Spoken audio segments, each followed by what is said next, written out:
Queridos irmãos, vamos retomar a nossa análise do livro de Daniel. Nós ficámos a meio do livro do capítulo 3 de Daniel e então gostaria que abrissem as vossas Bíblias em Daniel no capítulo 3. E nós ficámos aqui naquele momento em que, pois bem, há uns críticos que vêm junto do rei Nabucodonosor para fazer queixinhas. Digamos assim, vamos usar uma linguagem muito compreensível para todos. Eles vieram fazer queixinhas. E lembram-se de eu vos ter dito que a razão principal porque estes indivíduos terão vindo fazer queixinhas é porque certamente eles tinham inveja dos companheiros de Daniel. Porquê? Porque o rei Nabucodonosor tinha colocado a Daniel e aos seus 3 companheiros em cargos importantes no reino de Babilónia. Ok? E eles certamente que estavam com dor de cotovelo e encontraram aqui uma ocasião que eles consideraram ser uma ocasião de ouro. Para quê? Para poderem agora verem-se livres destes companheiros. Porquê? Porque eles certamente saberiam que neste momento de convocação estes 3 não se iriam inclinar diante da estátua de Nabucodonosor. Ou seja, os seus inimigos sabiam. Então eles começaram a arquitetar um plano para ver se neste momento eles conseguiam finalmente desembaraçar-se deles. Muito bem, vou retomar, eu já li, mas vou retomar no versículo 12, portanto Daniel 3:12, diz assim: há uns homens judeus, esta foi a queixa, a acusação que foi feita, há uns homens judeus que tu constituíste sobre os negócios da província de Babilónia, Sadraque, Mesaque e Abednego. Estes homens, ó rei, não fizeram caso de ti e a teus deuses não servem. Olha aqui esta indicação, a teus deuses não servem. Reparem, o que é que isto indica? Isto indica o quê? Indica que por trás desta inauguração, desta imagem, eu já vos referi isto e volto a referir, não era apenas uma cerimónia de inauguração simples, era aqui uma cerimónia religiosa. E, portanto, aqui a acusação que é feita é que eles não adoravam, portanto, os deuses. A teus deuses não servem, nem a estátua de ouro que levantaste adoraram. Então Nabucodonosor, diz-nos o versículo 13, com ira e furor, mandou chamar Sadraque, Mesaque e Abednego e trouxeram estes homens perante o rei. Falou Nabucodonosor e lhes disse: é de propósito, ó Sadraque, Mesaque e Abednego, que vós não servis a meus deuses nem adorais a estátua de ouro que levantei? Agora, pois, se estáis prontos, quando ouvirdes o som da buzina, do pífaro, da guitarra, da harpa, do saltério, da gaita de foz e de toda a sorte de música, para vos prostrardes e adorardes a estátua que fiz, bom é. Mas, se a não adorardes, sereis lançados na mesma hora dentro do forno de fogo ardente, e quem é o Deus que vos poderá livrar das minhas mãos? Ui, onde ele foi tocar. Ui, ai, ai, ai, ai. Bom, antes de chegarmos aqui a esta declaração arrogante e blasfema de Nabucodonosor, vamos analisar um bocadinho o que está para trás. Reparem, Nabucodonosor aqui provavelmente sentiu-se incomodado, provavelmente não, de certeza, sentiu-se incomodado quando recebeu este relatório vindo destes indivíduos a dizer que aqueles 3 não se tinham prostrado para adorar a imagem. E reparem, o decreto tinha sido claro de que quando houvesse o som de toda aquela orquestra, eles se deveriam prostrar e adorar. E caso não o fizessem, o que é que lhes aconteceria? Seriam lançados na fornalha de fogo ardente. Mas isso já tinha acontecido. Já a orquestra tinha tocado e eles não se tinham prostrado e agora aqui não havia margem para tolerância. Portanto, eram já serem lançados na fornalha de fogo ardente. Mas Nabucodonosor não faz isso, dá-lhes uma segunda oportunidade. E sabe o que é que isto pode indicar? Que Nabucodonosor até os apreciava.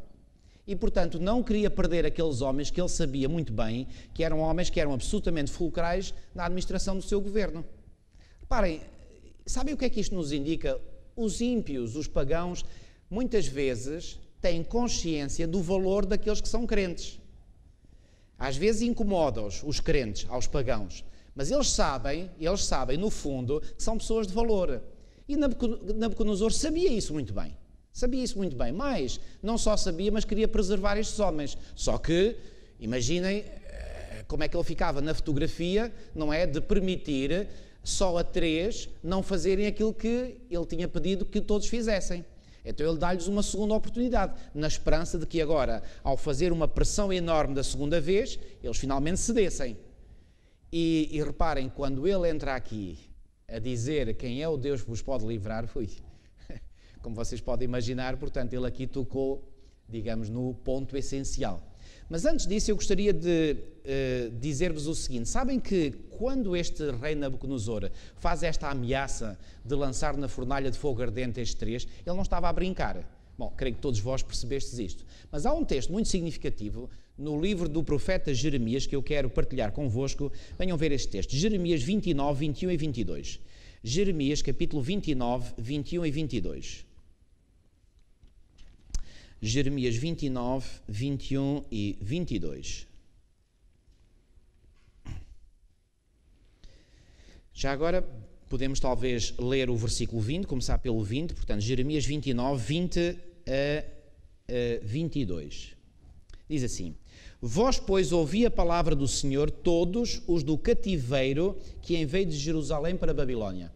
Então aqui o texto está a se referir a quê? A quem? Àqueles que tinham ido como cativos de Jerusalém para a Babilónia, certo? Versículo 21.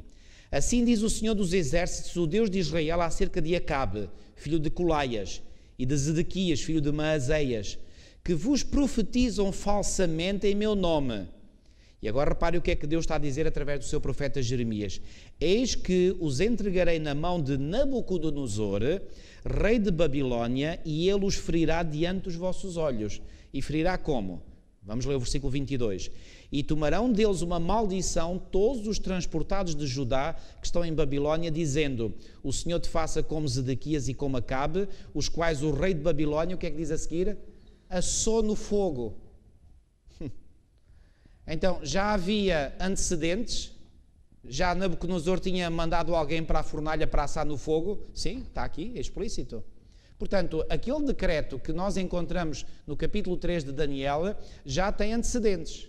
Ou seja, o rei Nabucodonosor já tinha enviado alguns para o fogo e, como diz o texto, portanto, de forma humorística, já tinha assado alguns no forno. E ele agora pensou: bom, vou fazer agora o mesmo a qualquer dissidente. Reparem, qual é a política de Babilónia? Qual é o objetivo de Babilónia? É massificar a população. O que é que eu pretendo dizer com isto? É que todos pensem da mesma maneira. E todos aqueles que se afastem daquele padrão que é imposto massivamente a todos, pois bem, esse é um dissidente que merece ser quê? Merece ser executado. Sem compaixão, sem dó nem piedade. Ok? Então, voltando ao texto de Daniel 3, portanto, ele faz então esta ameaça, mas até parece que ele é muito bonzinho porque está a dar-lhes uma segunda oportunidade, algo que não constava dos planos iniciais. E agora, irmãos, eu vou-vos dizer uma coisa. Eu admiro tanto a resposta que estes três jovens deram ao rei Nabucodonosor. Vamos ler com muita atenção esta resposta, porque nós encontramos nesta resposta algo que nós deveríamos interiorizar na nossa mente e no nosso coração. Porque se algum dia cada um de nós estiver numa situação idêntica, e olhem, aqueles que vão viver nos últimos dias da história deste mundo vão certamente encontrar situações muito idênticas ou semelhantes a esta, nós iremos ser pressionados, e pressionados por autoridades poderosíssimas, e nós temos que saber muito bem em que é que nos posicionamos. Reparem, já agora faço aqui um pequenino parênteses. Vocês acham que alguém será capaz um dia, se fortemente pressionado, a ceder em qualquer ponto da sua fé? Vocês acham que se alguém não estiver bem, mas bem convicto daquilo em que crê, vocês acham que essa pessoa importa-se ou está na disposição de dar a sua vida por algo, por alguma convicção que ela não sabe muito bem se acredita ou se não acredita? Ai, irmãos, eu não acredito nisso. Ou seja, alguém que dá a sua vida por uma convicção tem que ter a certeza total, absoluta, que aquela convicção é verdadeira. Verdadeira no pleno sentido da palavra. Porque senão vai dar a vida por uma convicção que não sabe muito bem se aquilo é verdade, se não é. Bom, se eu estou na dúvida se aquilo é verdade ou não, como é que eu vou arriscar a minha vida por isso? Não o farei. Então reparem, todos os mártires que houve ao longo da história, porquê é que eles foram mártires? Eles foram mártires precisamente porque não estiveram dispostos a quê? A abdicar das suas convicções, nomeadamente da sua convicção fundamental de adorarem o único Deus verdadeiro. E quando os pressionaram para dizer, não, tens que abdicar da tua fé, eles disseram, não abdico. Mas vais ser morto, não importa. Isto é que é convicção. E estes três aqui estavam profundamente convictos daquilo em que queriam. E reparem, apesar de todas as ameaças que choveram sobre eles, eles permaneceram firmes. E olha aqui a resposta que eles vão dar. Uma resposta que denota, sabem o quê? Que o coração deles estava calmo e tranquilo. Nenhuma aflição, nenhuma angústia. Não há aqui nenhuma angústia que se expressa nas palavras. Olhem aqui, versículo 16. Responderam Sadraque, Mesaque e Abednego. São os nomes babilónios, como se recordam, nós vimos no capítulo 1. Não necessitamos de responder sobre este negócio. Eis que o nosso Deus a quem nós servimos é que nos pode livrar. Ele nos livrará do forno de fogo ardente e da tua mão, ó rei. Olhem aqui esta fé, esta convicção. Eles tinham a certeza de que o Deus a quem eles serviam os poderia quê? Os poderia livrar da fornalha de fogo. Mas, irmãos, isto aqui eu aprecio muito. E eu quero enfatizar aqui com ênfase. Desculpem o pleonasmo. Reparem, eles sabiam muito bem que o Deus deles a quem eles serviam os poderia livrar. Contudo, eles admitiram a hipótese de que Deus poderia quê? Não os livrar. Então, e mesmo admitindo a hipótese de que Deus poderia não livrar-se, isso alterava em alguma coisa a sua decisão? Nada. Nem uma vírgula. Olha aqui, versículo 18. E se não o quê? E se Deus não nos livrar, fica sabendo, ó rei, que não serviremos a teus deuses, nem adoraremos a estátua de ouro que levantaste. Ponto final. Está dado o recado. Irmãos, isto até me galvaniza. Reparem, não há aqui a ponta de dúvida. Eles expressam uma certeza. E a certeza é: nós sabemos em quem temos crido. Lembram-se destas palavras do apóstolo Paulo? Eu sei em quem tenho crido. Já agora, quem é que sabe as últimas palavras que Ellen White disse antes de falecer? Exatamente estas. Eu sei em quem tenho crido. Irmãos, isto é uma declaração de fé poderosíssima. Estes homens, estes jovens ainda, nesta altura, eles tinham a plena certeza do Deus a quem serviam. Mas sabiam que é um Deus vivo, que atua em defesa dos seus e que Ele os poderia livrar da fornalha. Eles sabiam isso muito bem. Mas, irmãos, deixem-me aqui enfatizar este ponto mais uma vez. Isto é que é fé. A fé é não apenas confiar que Deus nos pode livrar, mas também aceitar pela fé que Deus pode não nos livrar. Irmãos, aqui eu tenho que comentar uma coisa. Sabem que muitas vezes há pessoas que, pelo menos, professam ter uma grande fé que Deus pode fazer algo em favor deles. E reparem, não há dúvida nenhuma de que Deus pode fazer grandes coisas na vida de todos nós. Não há dúvidas nenhumas sobre isso. No entanto, nós devemos sempre admitir, se a nossa fé é verdadeira e genuína, nós devemos sempre admitir a hipótese de que, apesar de Deus ter o poder para intervir, Ele pode não querer intervir. Afinal de contas, Deus é soberano, sim ou não? Claro que é. Reparem, quando eu peço algo a Deus e digo assim: Senhor, por favor, faz com que isto aconteça. Reparem, é um pedido que eu faço. Mas eu devo ter bem consciente na minha mente que não sou eu que mando em Deus. Deus é que manda em mim. Deus é que manda em nós, não somos nós que mandamos em Deus. A oração não é um meio para nós darmos ordens a Deus, para Deus cumprir as ordens que nós queremos. Então, mas que história é essa? Nós é que damos ordens a Deus para Deus fazer a nossa vontade? Já agora, sabem que em alguns meios cristãos, enfim, entre aspas, sobretudo nos meios ditos evangélicos e sobretudo naqueles mais carismáticos, existe a noção de que se nós tivermos... Atenção, aquilo que eu vou dizer agora não é a minha convicção, é a convicção que existe nesses meios carismáticos. Existe a convicção de que se nós temos fé suficiente em Deus, então tudo o que pedimos a Deus Ele faz. Vocês acham que isto é verdade? Não é verdade. Eu vou-vos dar 2 exemplos bíblicos. Conhecem aquela passagem em 2 Coríntios, no capítulo 12, onde o apóstolo Paulo, não por uma nem por 2, mas por 3 vezes, pediu ao Senhor que lhe retirasse o quê? Lembram-se? Um espinho na carne. E a minha pergunta é: Deus atendeu favoravelmente a essa oração do apóstolo Paulo, sim ou não? Não atendeu. Então podemos nós concluir que Paulo não tinha fé suficiente?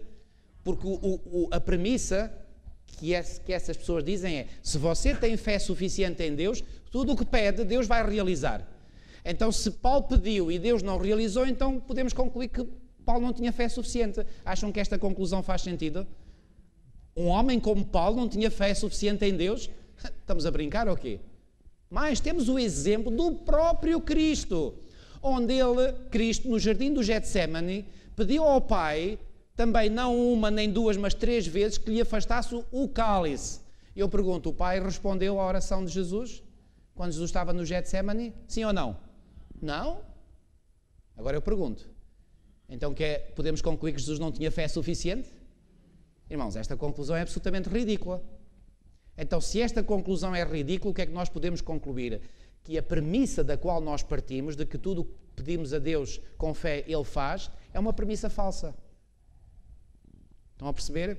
Aliás, eu lembro perfeitamente, quando eu estudei Lógica Matemática no 10º ano, a lógica matemática diz-nos, se nós partimos de uma premissa verdadeira e desenvolvermos um raciocínio verdadeiro, chegaremos a uma conclusão verdadeira. Agora, se partimos de uma premissa falsa, mesmo que desenvolvamos um raciocínio verdadeiro, a conclusão vai ser falsa. Também, de igual forma, se partimos de uma premissa verdadeira, mas desenvolvemos um raciocínio falso, a conclusão irá ser falsa. Quem estudou lógica matemática sabe isto. Então, se nós chegarmos a uma conclusão que e há uma prova baseada na lógica matemática que diz que quando se desenvolve um raciocínio e se chega a uma conclusão absurda, então isso é a prova, chama-se a prova por redução ao absurdo. Isso quer dizer que a premissa da qual se partiu é falsa.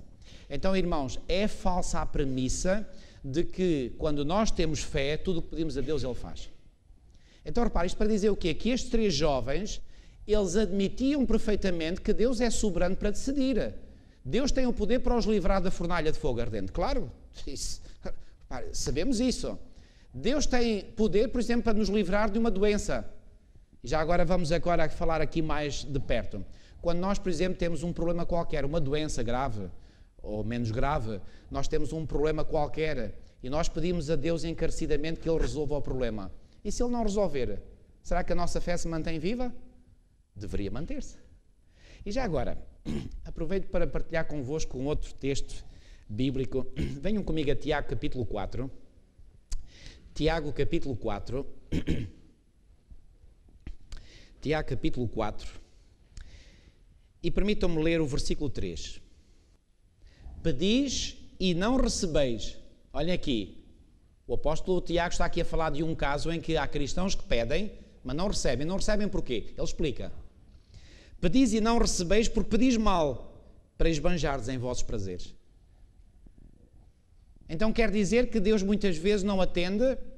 Porquê? Porque nós fazemos pedidos e esses pedidos é para satisfazer os nossos desejos egoístas. E o Senhor, na sua sabedoria, na sua omnisciência, Ele sabe muito bem que se atendesse àquele pedido, o que é que esse pedido iria ser para nós? Iria ser negativo, iria ser prejudicial. Quando um pai ou uma mãe recebe o pedido de um filho e o filho pede uma coisa extravagante e o pai nega, porquê que o pai ou a mãe negam? É porque não amam o filho ou é precisamente porque o amam e não querem que ele receba aquilo que sabem que lhe vai fazer mal? Irmãos, será que a nossa fé em Deus é uma fé em que nós acreditamos que Deus realmente quer o melhor para nós?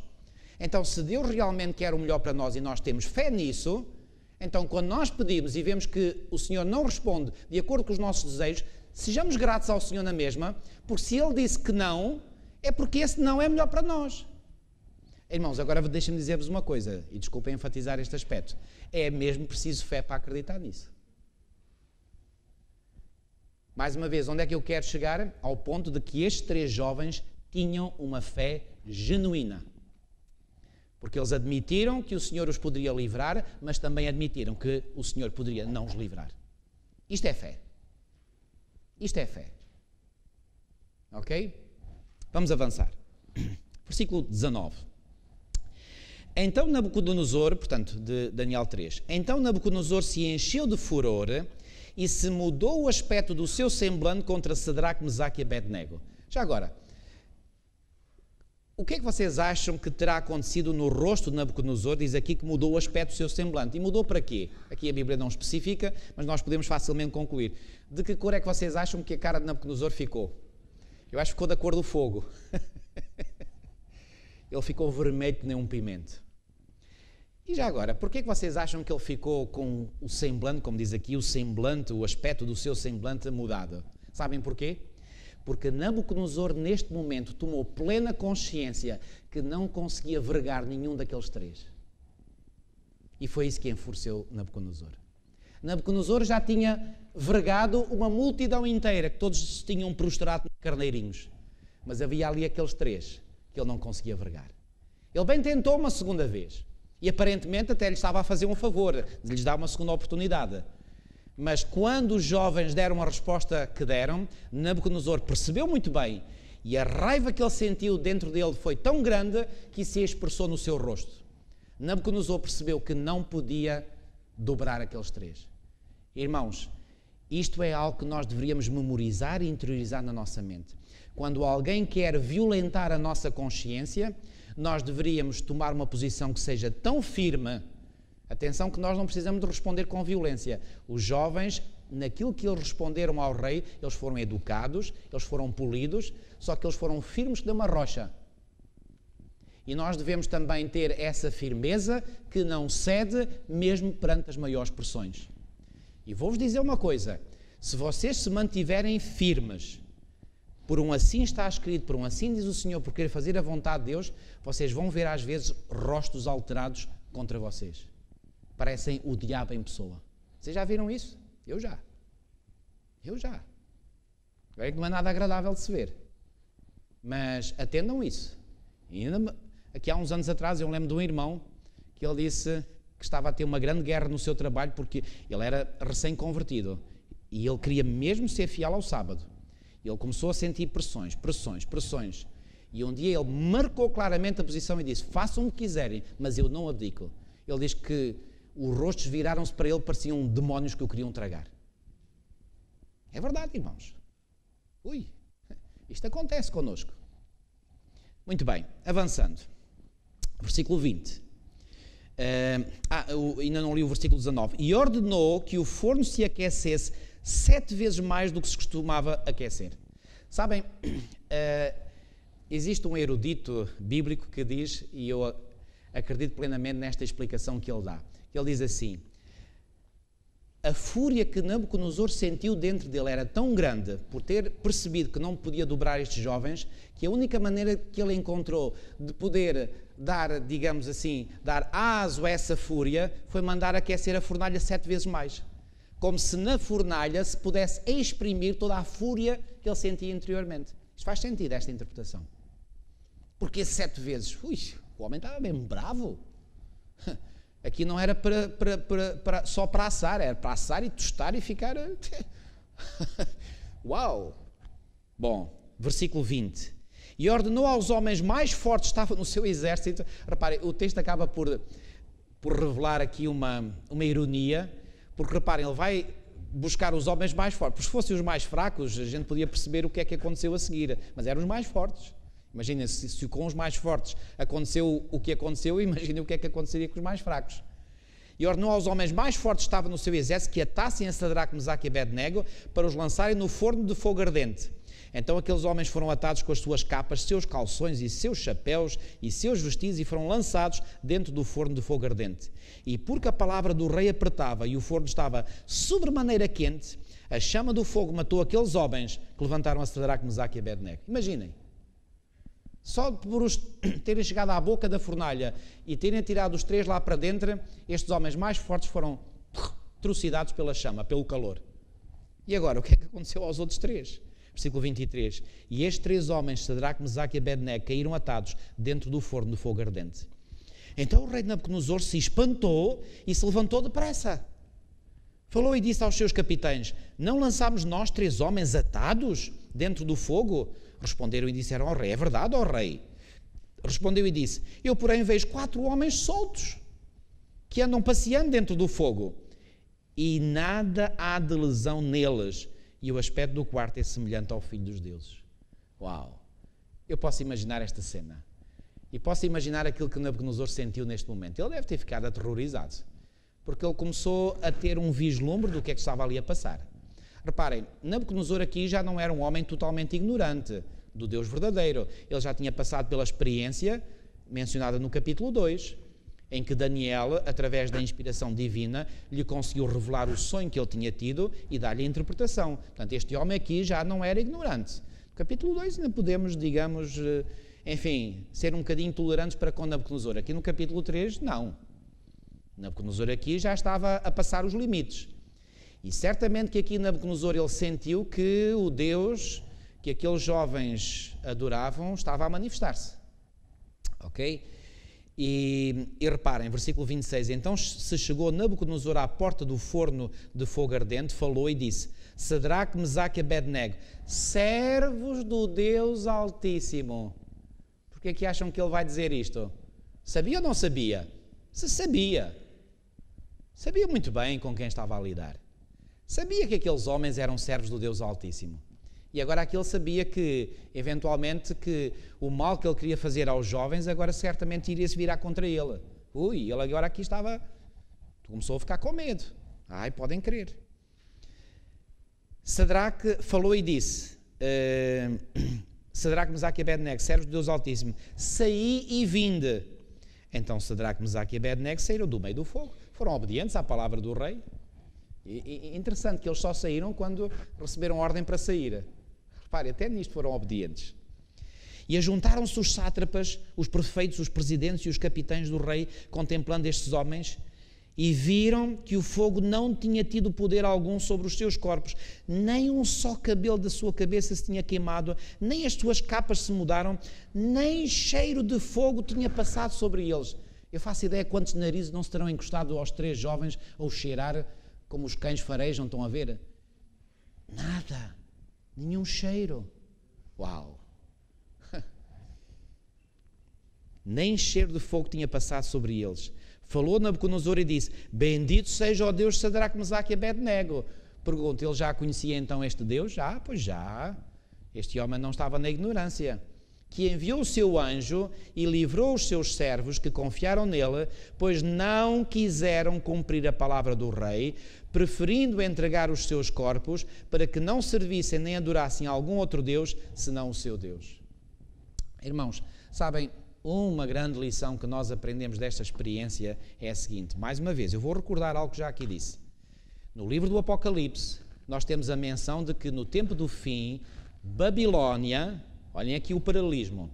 No passado, um reino literal chamado Babilónia erigiu uma imagem literal e exigiu a adoração literal e quase toda a gente, excepto um pequeno remanescente, poderemos dizer assim, não sucumbiu perante a pressão para adorar a imagem que o rei de Babilónia tinha mandado erigir. Okay? Isto foi o que aconteceu lá no passado.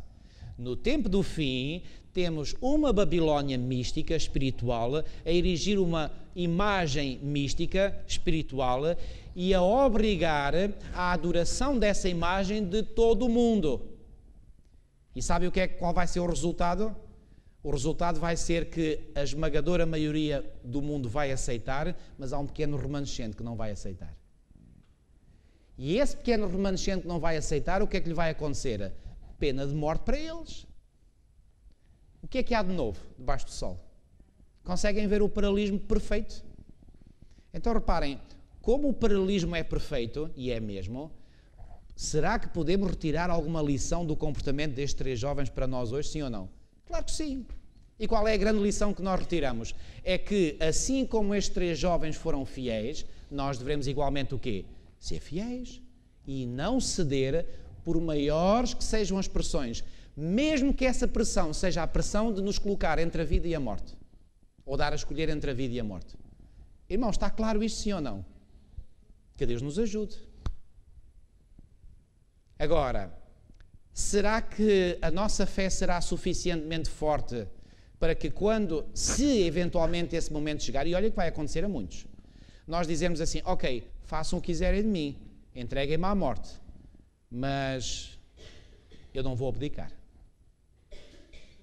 Irmãos, pensem nisto a sério e façam disto motivo de meditação, de oração, porque nós estamos a caminhar para esses tempos. E olhem que o estudo que estamos aqui a fazer não é só para passar umas horas aqui ao domingo cada semana, é para nós nos irmos preparando, sabem como? Intelectual e espiritualmente para os tempos que aí vêm. Porque isto aqui que nós estamos a ler aconteceu no passado, é verdade, mas vai repetir-se no futuro. Vai repetir-se no futuro. E eu prefiro ser colocado à morte. Já pensei nisto muitas vezes, confesso-vos. Eu prefiro ser colocado à morte, mas ser morto permanecendo fiel a Deus, do que escapar à morte renegando o meu Senhor. Isso nunca. Isso nunca.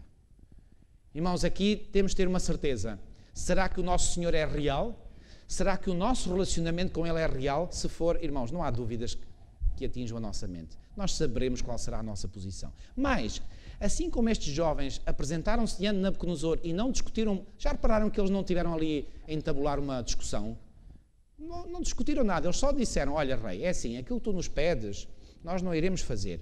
O nosso Deus a quem nós servimos, sabemos que Ele tem poder para nos livrar. Mas mesmo que Ele não nos livre, fica sabendo que não adoraremos, nem nos prostraremos perante a tua imagem. Acabou. Tiveram com mais conversa. E vou-vos dizer uma coisa, quando nós vemos que as pessoas às vezes querem fazer pressão sobre nós, para nós cedermos de algum ponto, vou-vos ensinar uma coisa, não deem muita conversa a essa gente. Marquem a vossa posição de forma clara, expressem essa mesma posição de forma clara e educada, não se permitam palavras ofensivas para os vossos inimigos. Sejam corretos, sejam polidos, mas sejam firmes e não abdiquem. Esta é a lição que eu retiro. Não sei se vocês conseguem retirar outra lição, para mim esta é a lição fundamental. Esta é a lição fundamental. E vou-vos dizer mais uma vez, irmãos, esta cena, a repetir-se nos últimos dias, pode estar mais perto de nós do que nós podemos imaginar. Ok? Avançando. Vamos retomar a leitura, estamos mesmo a terminar o capítulo 3, versículo 29. Por mim, pois, é Nabucodonosor a falar, é feito um decreto. Muito gostava este homem de fazer decretos. Pois era rei, é verdade. Mas sabem porquê que ele gostava de fazer decretos? Sabem porquê? Porque este homem tinha uma convicção errónea na sua mente. É que os outros devem obedecer àquilo que ele quer à força de decretos. E sabem uma coisa? Esta mentalidade existe e é muito forte nos nossos dias também. Há muitas pessoas que pensam que conseguem manipular os outros, que conseguem controlar os outros à força de decretos, de regulamentos, de leis, etc. Quando se quer controlar alguém, emite-se um decreto à afeição, não é? Para controlar aquelas pessoas. E aqui, Nabucodonosor era um homem que pensava desta forma, que conseguia controlar os outros à base de decretos. Deus não funciona dessa forma. Porque Deus não quer que ninguém o adore ou que ninguém o siga pela força. Não, Deus quer adoradores sim, mas quer que homens e mulheres o adorem como? Ora, digam lá. Como é que ele falou à mulher samaritana? Em espírito e em verdade. O que é que quer dizer em espírito? Com a nossa mente. Ou seja, porque nós tomamos uma decisão voluntária, consciente mas voluntária, de servir ao Senhor. Esses sim são adoradores que Deus quer. Agora, cardeirinhos que estão a responder a estímulos ou a manipulações mentais para fazer assim ou fazer assado, irmãos, e vou-vos dizer uma coisa, muito cuidado, porque às vezes nós podemos cair no erro ou na tentação de querer fazer com alguém ou de agir com alguém desta forma, de querer manipular, de querer forçar. Cuidado, isso não funciona. Esses métodos não são de Deus, são métodos do diabo. Nós não temos que forçar ninguém. Eu muitas vezes dou, e às vezes até é pais, reparem, eu vou falar aqui tocar aqui num aspecto muito sensível. Eu sei, mas vou falá-lo. Eu já tenho dito a alguns pais que muitas vezes querem às vezes, enfim, eu percebo a boa intenção e não ponho em causa a boa intenção. Mas apesar de terem boas intenções, cuidado, nunca forcem os vossos filhos a fazer aquilo que vocês até podem parecer que seja bom. Porque este não é o método de Cristo. Eu vou-vos dar um exemplo. Conhecem a parábola do filho pródigo, não conhecem? Quando o filho mais novo chegou junto do pai e pediu ao pai que queria a parte da herança, sabe o que é que o pai lhe podia responder? Vais ter a herança quando eu morrer. Assunto resolvido. E estava acabada a discussão, não havia mais discussão. E o filho, enfim, mesmo que ele não ficasse contente, que remetem a ele se não dar meia volta e ir-se embora à vida dele. Acabou. O pai não tinha... Aliás, há um texto em Hebreus 9 que diz, já agora, venham ver esse texto comigo, Hebreus 9, para confirmar aquilo que acabei de dizer. Hebreus capítulo 9,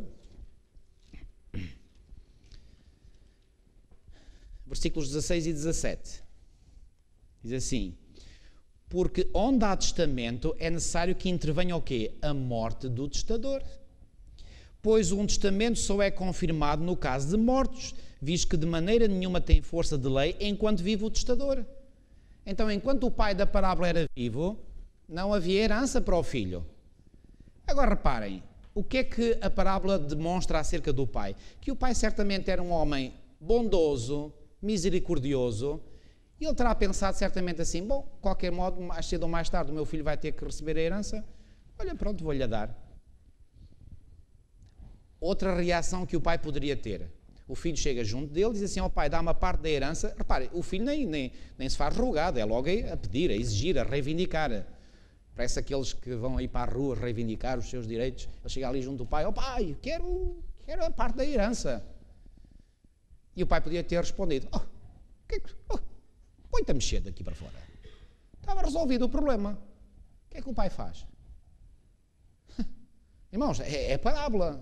E foi Jesus que a contou, não sou eu que a inventei. O que é que o pai fez? Não só lhe pôs a herança nas mãos, como permitiu que o jovem, todo espigado, saísse de casa e fosse para onde ele queria ir.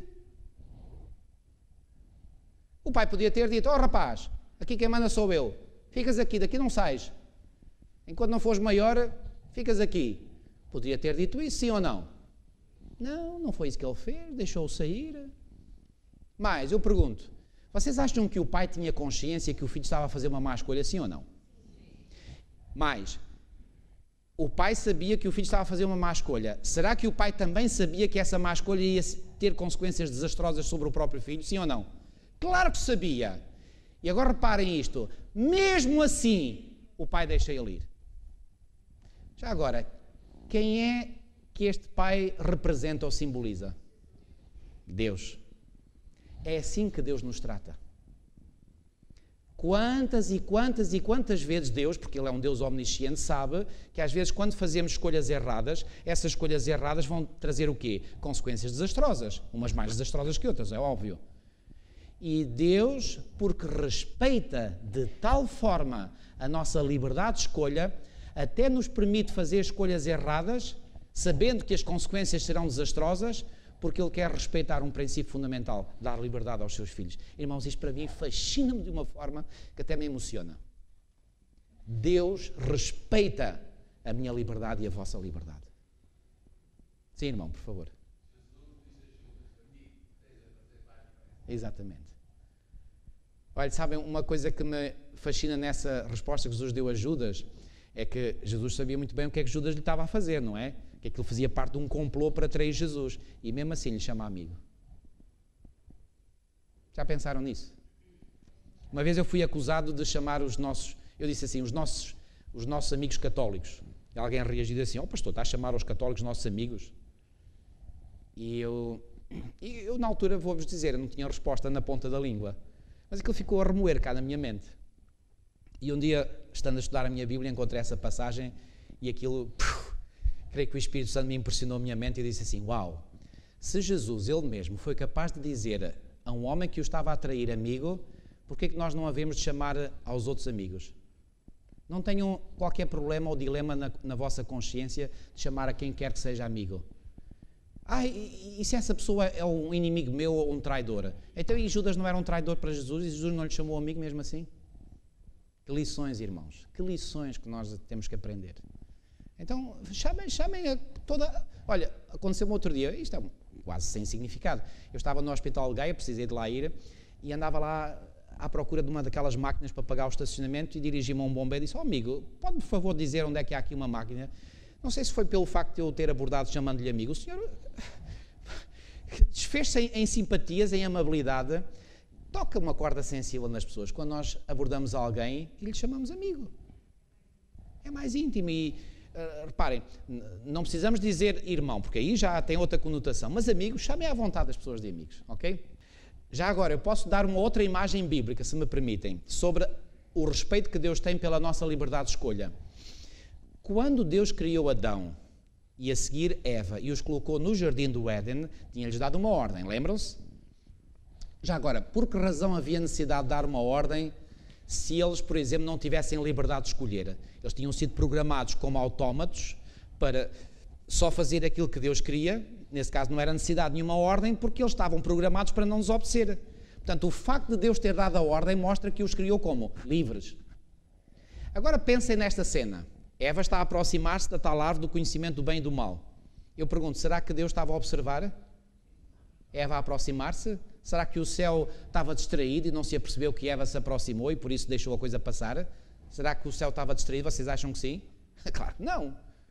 E agora reparem, quando Eva estava a aproximar e aproximou-se, será que Deus não poderia enviar um anjo a interpor-se entre Eva e a árvore e dizer: Ei, Eva, por favor, não toques aí. Então não te lembras que foi dito que não podes tocar não podes comer do fruto desta árvore? Foi o que Deus fez, enviar o anjo para se interpor entre Eva e a árvore. Foi isso que ele fez. E agora a pergunta que eu faço é: porquê é que não fez? E agora pensem mais isto, que isto é profundo, o que eu vou dizer agora a seguir. Quando o Senhor observou Eva a tomar do fruto para o ir comer, eu pergunto, o Senhor na sua omnisciência não sabia que, de duas uma, ou ele impedia Eva de comer do fruto, e nesse caso não precisava de um dia vir ter que morrer pela humanidade para a resgatar, ou então dava liberdade a Eva para ela fazer o que quisesse, e nesse caso isso implicava que um dia ele teria que morrer para resgatar a humanidade. Qual foi a opção que Jesus escolheu? Oh, irmãos, pensem nisto, por favor. Eu quando pensei nisto a sério e compreendi isto até estremeci, porque para preservar a nossa liberdade, Deus esteve na disposição de vir entregar a sua vida para nos resgatar, para preservar a nossa liberdade. Porque se não fosse isso, ele tinha proibido Eva de comer e estava o assunto resolvido entre aspas. Já pensaram nisto? O Deus da Bíblia é um Deus que respeita ao mais elevado nível a nossa liberdade de escolha. Isto é a verdadeira religião bíblica. Então qualquer religião, qualquer religioso que queira impor o que quer que seja a alguém, essa pessoa, essa religião não tem o Espírito do Deus verdadeiro. Não pode ter. E já agora, para acabar com este assunto, venham comigo ver um texto que está em 2 de Coríntios. Este texto é fortíssimo. 2 de Coríntios, capítulo 3. 2 de Coríntios, capítulo 3.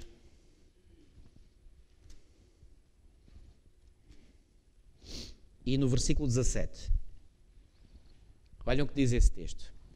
Ora, o Senhor é o Espírito, e onde está o Espírito do Senhor, aí há liberdade. Onde está o Espírito do Senhor, aí há liberdade. Podemos fazer o raciocínio ao inverso. Onde não há liberdade, não está o Espírito do Senhor. Concordam? Com o raciocínio ao contrário? Irmãos, eu até estremeço a dizer isto, porque eu vou-vos dizer, este assunto para mim é dos mais sagrados que eu prego. Deus é um Deus que respeita a liberdade. Agora vocês podem imaginar ou compreender o valor que Deus atribui a uma alma que, no pleno exercício da sua liberdade, diz assim, como se ele desse testemunho a todas as pessoas e aos seres celestes, porque o apóstolo Paulo diz que nós somos feitos de espetáculo ao mundo e aos anjos, todo o universo. Quando alguém, escutem bem agora o que eu vou dizer, quando algum de nós, no exercício desta liberdade que Deus nos dá, diz assim, eu, Paulo Manuel Nobre Cordeiro, na plena faculdade no pleno uso das minhas faculdades mentais, eu escolho conscientemente adorar e servir o Deus Criador. Quando eu faço uma escolha destas, todo o céu se regozija. Sabem porquê? Porque eu uso a liberdade que Deus me dá, que eu sei que Ele me dá, mas uso essa mesma liberdade para adorar aquele que me deu essa liberdade.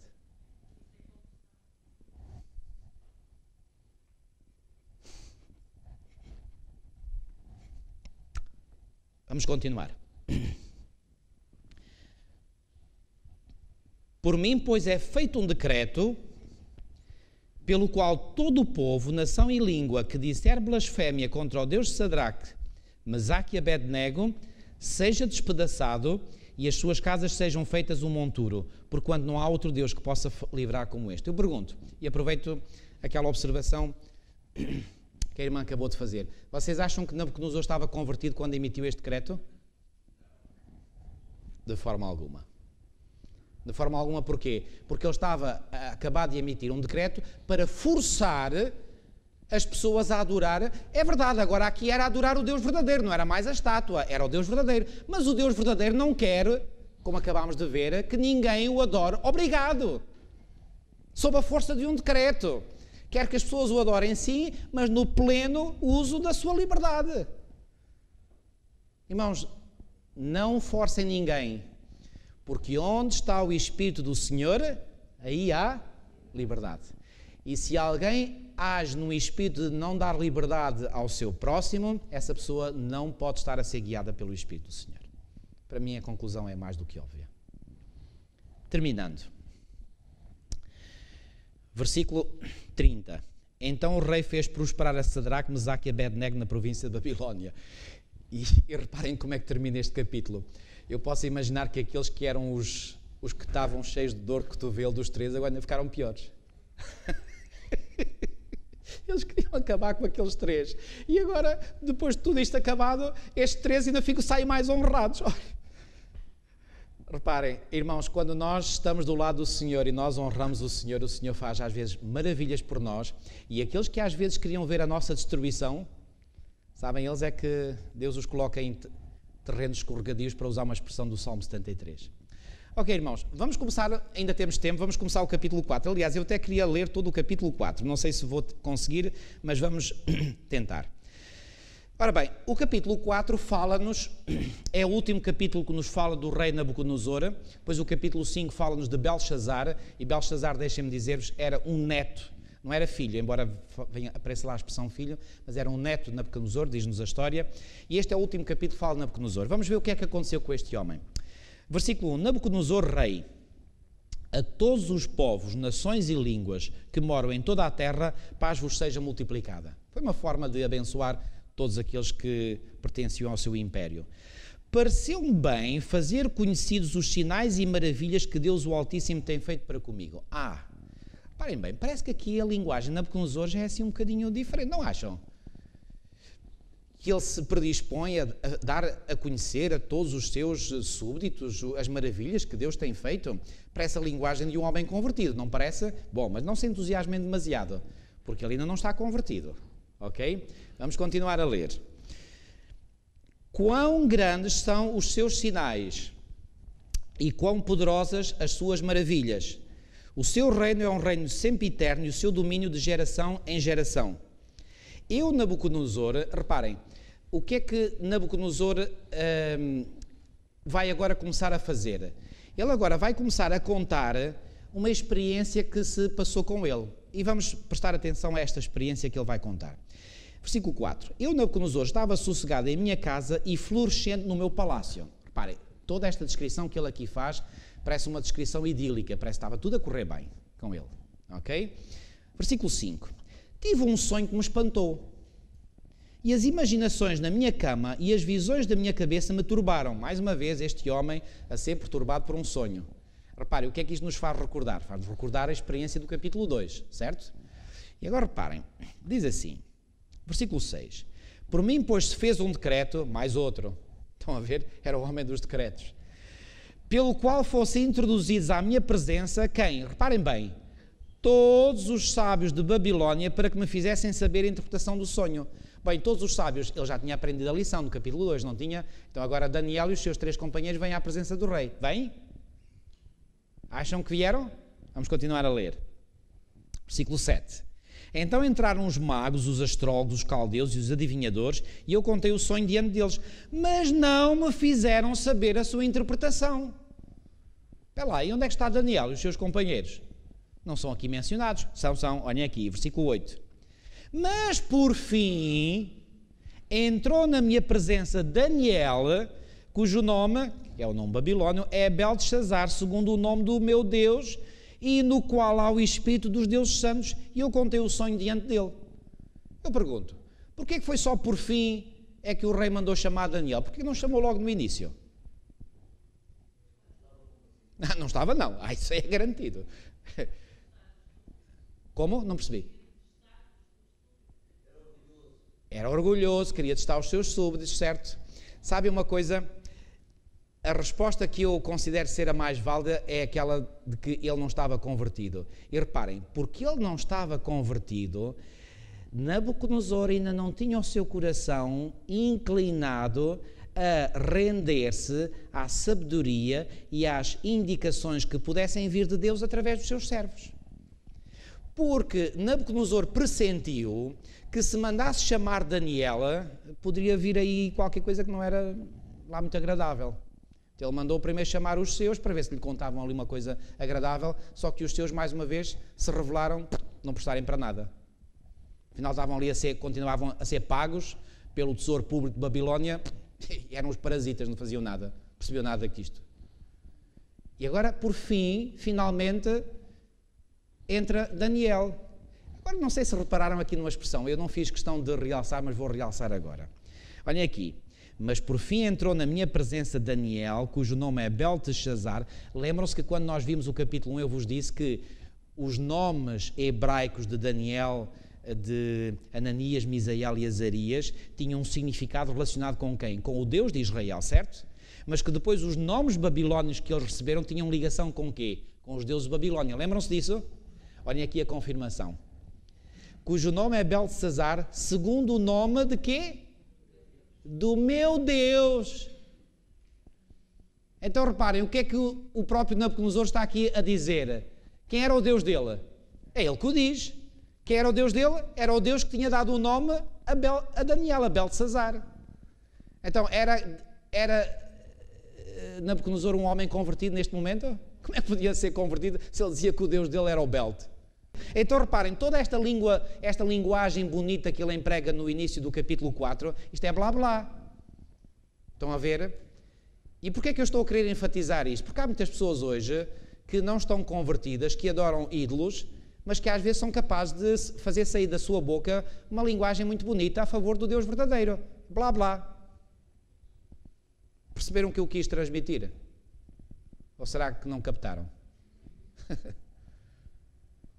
Nabucodonosor não era um homem convertido aqui. Aqui, já vamos ver que depois ele acabou por se converter, mas aqui não era um homem convertido. E por isso ele diz claramente, o meu Deus. Mas ele no início diz, pareceu-me bem fazer conhecidos os sinais e maravilhas que Deus o Altíssimo tem feito para comigo. Sabe uma coisa, ele não estava aqui a mentir, porque o Deus Altíssimo já tinha feito maravilhas em favor dele, nomeadamente através de Daniela. Ele tinha razões realmente para louvar o Deus verdadeiro. Mas o coração de Nabucodonosor ainda não estava inclinado para o Deus verdadeiro. Ele ainda dizia, o meu Deus é o Belt. Repararam bem nisto? Vamos prosseguir. Versículo 9. Belteshazzar, príncipe dos magos, eu sei que há em ti o espírito dos deuses santos. O espírito de quem? Dos deuses santos. Vocês acham que era o espírito dos deuses santos que estava em Daniela? Ou era o espírito do Deus verdadeiro? Conseguem perceber estas? São pequenos pormenores. E sabem, nós às vezes conseguimos identificar quem é quem, ou melhor, quem é o Deus de alguém, às vezes por pequenos pormenores que essas pessoas deixam sair da boca para fora. Reparem, quando aqui este homem que sabia muito bem que tinha sido... Reparem, não acabámos de ler no final do capítulo 13 que ele até tinha feito um decreto para que toda a gente adorasse o Deus de Daniela. Então e como é que agora ousa dizer que em Daniel está o espírito dos deuses santos, em vez de dizer que é o do Deus verdadeiro? Sabe o que é que Babilónia faz? Tenta ter um pé na adoração do Deus verdadeiro, mas o outro pé na adoração dos deuses falsos. E tenta fazer ali um jogo de cintura. Permite-me esta expressão. Isto não funciona. Ou estamos de um lado ou estamos do outro. Babilónia procura estar no meio. E olhem que a Babilónia de hoje não é nada diferente desta Babilónia. É a mesma coisa. Lindo discurso sobre o Deus verdadeiro. Mas por detrás, o Deus realmente que eles adoram são os deuses pagãos. Irmãos, isto que eu acabei de dizer é forte. Não sei se perceberam. Ok? Vamos continuar a ler. Ele agora vai explicar a Daniel que sonhos é que teve. Versículo 10. Eram assim as visões da minha cabeça na minha cama.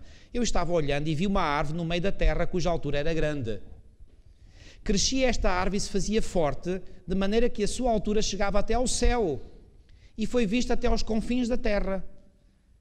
Agora aqui é a descrição da visão. Vamos ler a descrição da visão que ele teve. Reparem, aqui ao contrário do que se passou no capítulo 2, no capítulo 2 ele teve um sonho, mas esqueceu-se dele. Aqui teve um sonho, mas não se esqueceu. É a diferença, ok? Aqui ele lembra-se do que sonhou. Quer é saber o que é que este sonho significa. E reparem, será que os magos não poderiam, quando vieram à presença de Nabucodonosor, inventar uma interpretação? Poderiam. Porquê que o não fizeram? Eles disseram assim, vem aí o Daniel depois e passa-nos um atestado de incompetência. Não, deixa cá ficar, mas é quietinhos, caladinhos. Porque eu estou mesmo a ver, se eles ousassem uma interpretação deste sonho, porque agora aqui sabiam o sonho. Parem lá, ainda se podia dizer, não conseguiram dar a interpretação porque não sabiam o sonho. Não, mas aqui sabiam. Podiam ter dado a interpretação. Só que depois, provavelmente, para tirar a prova dos 9, o Nabucodonosor mandava chamar Daniel e os outros ficavam em maus lençóis. Então eles ficaram caladinhos. Ok? Bom, versículo 12. A sua folhagem era formosa e o seu fruto abundante, e havia nela sustento para todos. Debaixo dela os animais do campo achavam sombra, e as aves do céu faziam morada nos seus ramos, e toda a carne se mantinha dela. E estava vendo isto nas visões da minha cabeça, na minha cama, e eis que um vigia, um santo, descia do céu, clamando fortemente e dizendo assim: derrubai a árvore e cortai-lhe os ramos, sacudi as suas folhas e espalhai o seu fruto, afugentem-se os animais de debaixo dela e as aves dos seus ramos. Mas o tronco com as suas raízes deixai na terra, e com cadeias de ferro e de bronze na erva do campo, e seja molhada do orvalho do céu, e a sua porção seja com os animais na grama da terra. Seja mudado o seu coração, para que não seja mais coração de homem, e seja-lhe dado o coração de animal, e passem sobre ele 7 tempos. Já iremos ver o que é que estes 7 tempos significam. Versículo 17. Esta sentença, foi a voz que ele continuou a ouvir na visão, esta sentença é por decreto dos vigiadores. Já agora, estes vigiadores, digo já, quem são estes vigiadores? Pois bem, são anjos. Anjos são vigias, ok? E esta ordem por mandado dos santos, a fim de que conheçam os viventes, o quê? Que o Altíssimo tem domínio sobre os reinos dos homens e os dá a quem quer, e até o mais baixo dos homens constitui sobre eles. Qual era a grande mensagem que este sonho que Nabucodonosor teve veiculava? A mensagem era que quem é que domina sobre os reinos dos homens? Deus domina. Será que Nabucodonosor precisava de aprender esta lição, sim ou não? O que é que vocês acham? Se precisava. Versículo 18. Isto em sonho eu, rei Nabucodonosor, vi. Tu, pois, Belteshazzar, diz a interpretação. Ele aqui está mesmo ansioso por conhecer a interpretação. Todos os sábios do meu reino não puderam fazer-me saber a interpretação, mas tu podes. Ele sabia ou não sabia que Daniel podia? Sabia, aqui não estava nada na ignorância. Mas tu podes, pois há em ti, outra vez, o Espírito dos deuses santos. Ele sabia algumas coisas, mas ele teimava em dizer coisas em baboseiras. Versículo 19. Então Daniel, cujo nome era Belteshazzar, esteve atónito quase 1 hora. Eu pergunto, porquê é que vocês acham que Daniel ficou atónito quase 1 hora? Digam lá. Exatamente. É que Daniel percebeu imediatamente o que é que este sonho significava, e ele percebeu imediatamente que a mensagem era uma mensagem muito forte para o rei. E repare, Daniel ficou atónito, porque certamente lhe custou ter que transmitir o que ele precisava de transmitir ao rei. Mas a mensagem vinha de Deus, através daquele sonho. Irmãos, sabem que muitas vezes nós temos que transmitir mensagens que são fortes, são duras. E olha, vou-vos dizer uma coisa, eu falo por mim, muitas vezes não me apetece. Porque eu sei que quando faço isso, desculpem-me a expressão, vou mexer num ninho de vespas. Mas muitas vezes eu não tenho alternativa. O Senhor não me dá alternativa. Diz, Paulo, não, tens que avançar. E lá vai o Paulo. E às vezes apanho uma picada de uma vez, pido outra vez, mas olha, faz parte do ofício. Versículo 19. Então Daniel, cujo nome era Belteshazzar, esteve atónito quase 1 hora, e os seus pensamentos o turbavam. Falou, pois, o rei e disse, Belteshazzar, não te espanta o sonho nem a sua interpretação.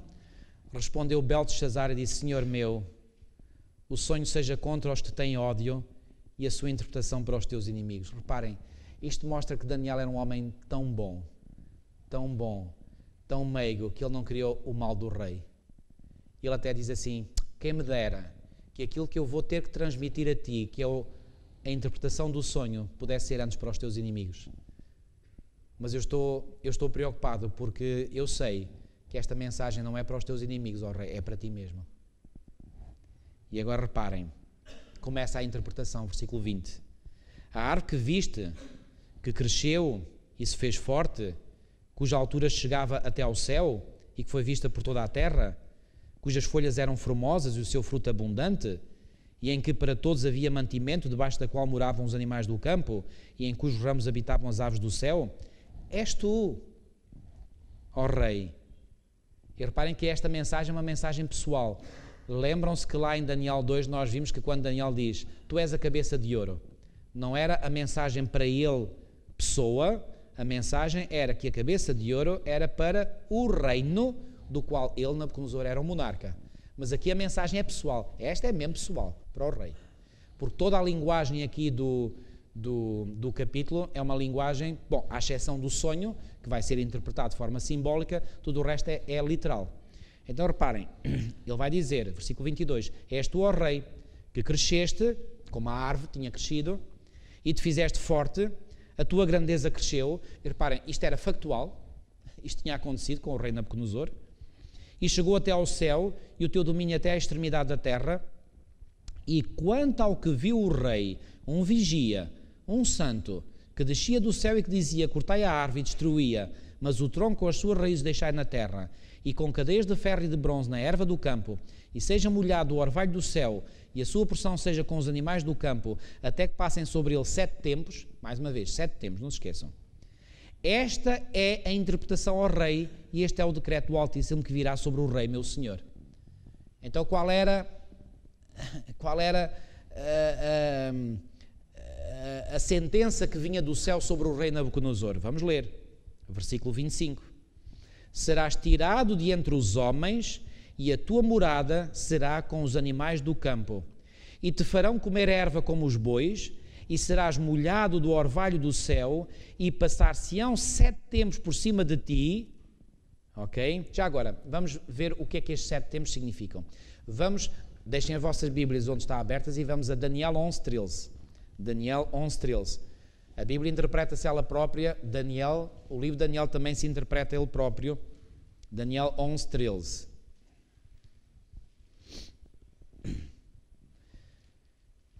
É noutro contexto esta passagem, mas tem aqui a chave de interpretação para tempos. Não se esqueçam que nós lemos lá, portanto, que tinha que se passar sobre o rei quantos tempos? 7 tempos. Daniel 11:13. Porque o rei do norte tornará e porá em campo uma multidão maior do que a primeira, e ao cabo de tempos, isto é, de anos. Então 7 tempos corresponde a quê? 7 anos, literais. Porque quando é 7 anos proféticos, aí aplica-se o princípio de ano. Não vou agora falar, aí de falar depois. Ok, vamos voltar ao capítulo 4. Ok? Portanto, vou ler mais uma vez o versículo 25 do início.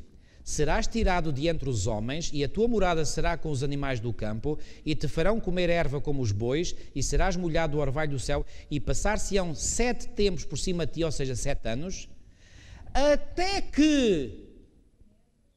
Ou seja, qual era o objetivo deste sonho e do decreto que estava a vir do céu sobre o rei? Olhem aqui de forma bem explícita, anunciada, até que quê?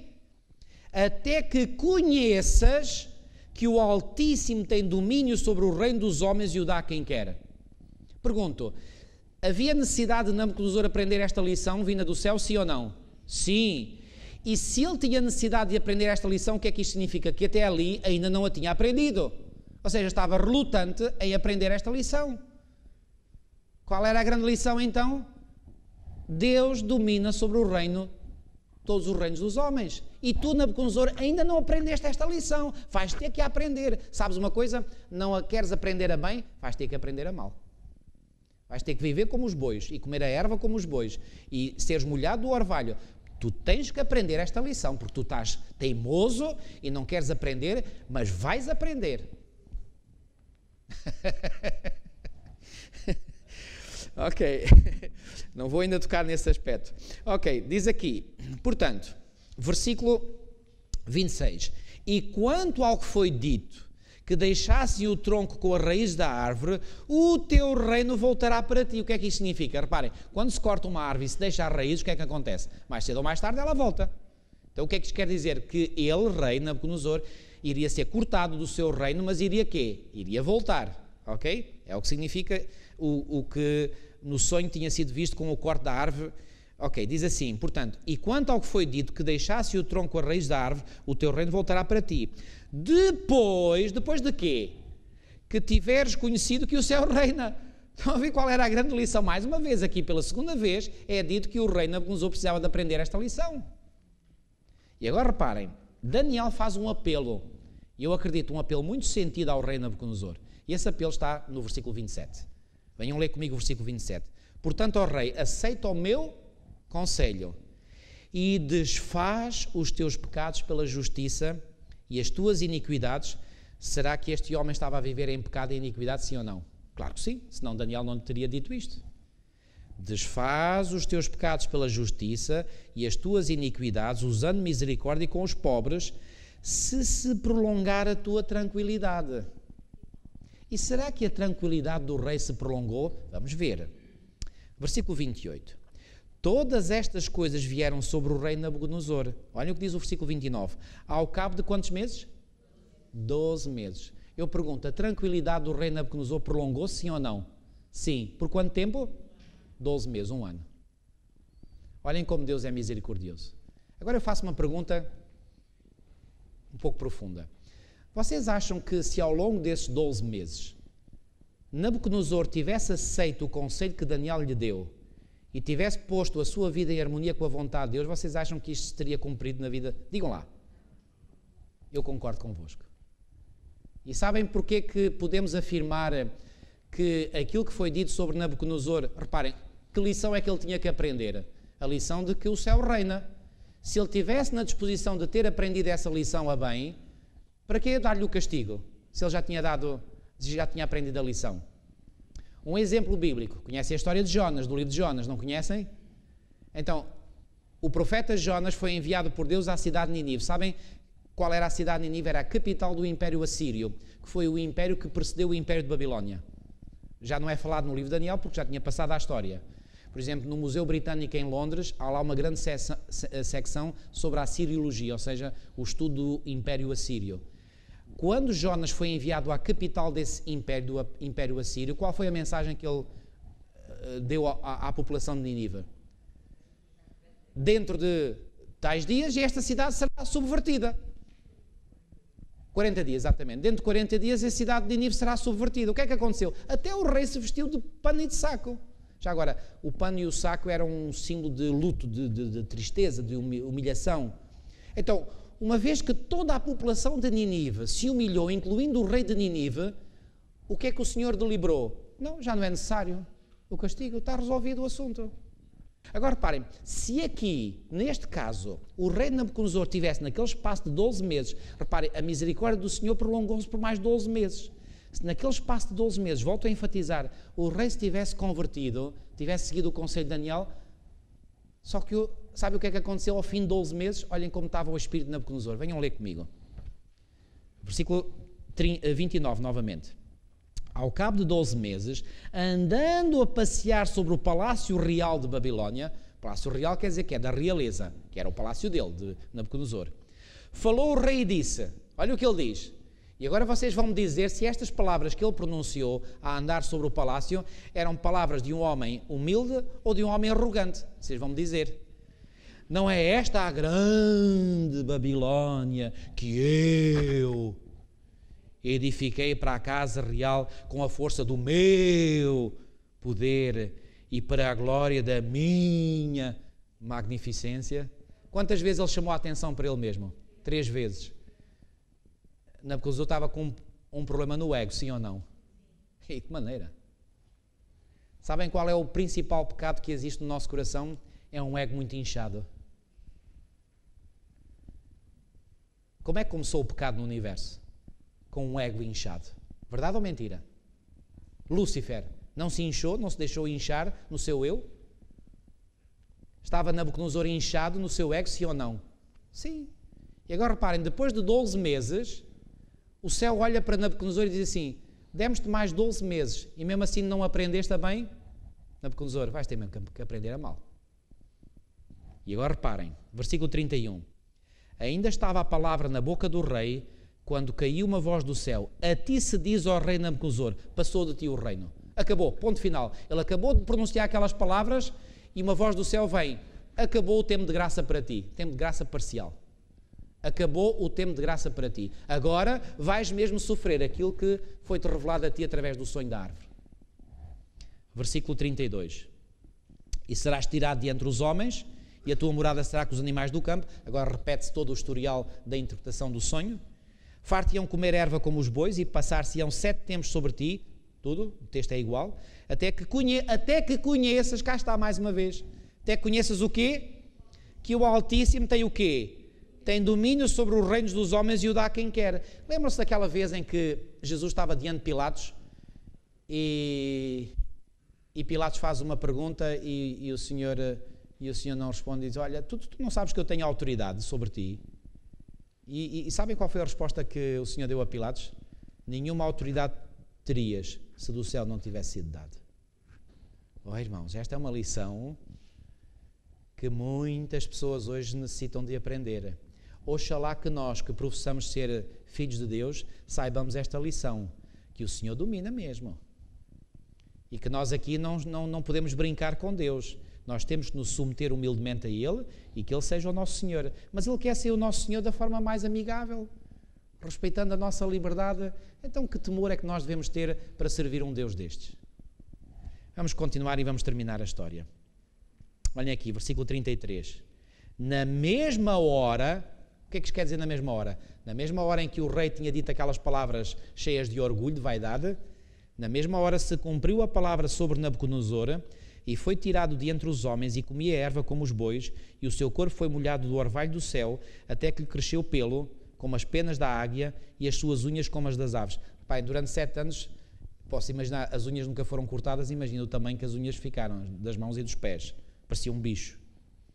Agora reparem, versículo 34. E eu aqui, não apenas eu, mas muitos eruditos acreditam que são palavras textuais do próprio rei Nabucodonosor. Ao fim desses 7 anos, ele voltou ao seu juízo normal. E agora é ele que escreve. Versículo 34.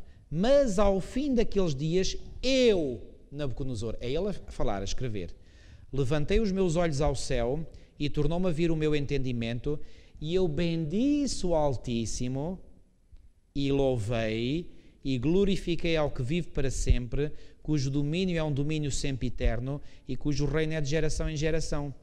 E todos os moradores da terra são reputados em nada.